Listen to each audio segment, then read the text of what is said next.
Bonsoir mesdames et messieurs, bienvenue dans ce dernier numéro de Bénin Actu Soir du mois d'octobre 2023.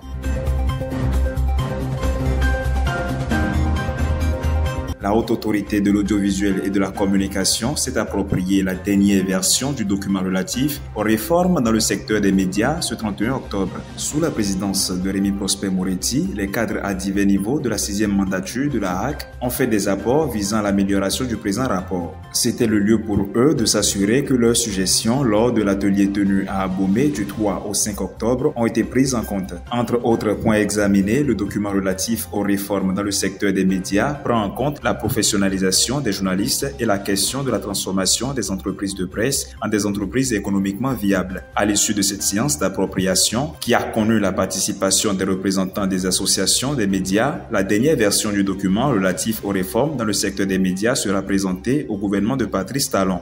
Parakou fait partie des villes retenues pour accueillir des logements sociaux et économiques. La cité des Kobourou abritera au total 253 logis selon le compte-rendu du Conseil des ministres tenu ce 31 octobre. Les obstacles qui entravaient la mise en œuvre de ce projet ont été levés, rassure le gouvernement. Les travaux de viabilisation suivent aussi leur cours sur les sites d'Abomey-Calavi et de Porto Novo. Enfin, célébration des Vodou Days dès 2024 au Bénin. C'est aussi l'une des décisions qui émane du Conseil des ministres de ce jour. C'est un événement annuel qui sera organisé au premier mois de l'année en marge de la fête nationale des religions endogènes le 10 janvier. Le dit événement contribuera à la promotion du patrimoine culturel national et au rayonnement de la destination Bénin. Les Vodou Days s'inscrivent dans la suite des aménagements visant à diversifier l'offre culturelle et touristique de notre pays. Les sites du fort français, de la forêt sacrée, de l'esplanade du temple des Pitons, de la place Marot et du village de la plage dans la ville de Ouidah seront aménagés pour accueillir l'édition dès 2024. Mesdames et messieurs, ce sera tout pour Bénin Actu Soir de ce 31 octobre. À demain pour le premier numéro du mois de novembre. Par anticipation, bonne célébration de la fête de Toussaint.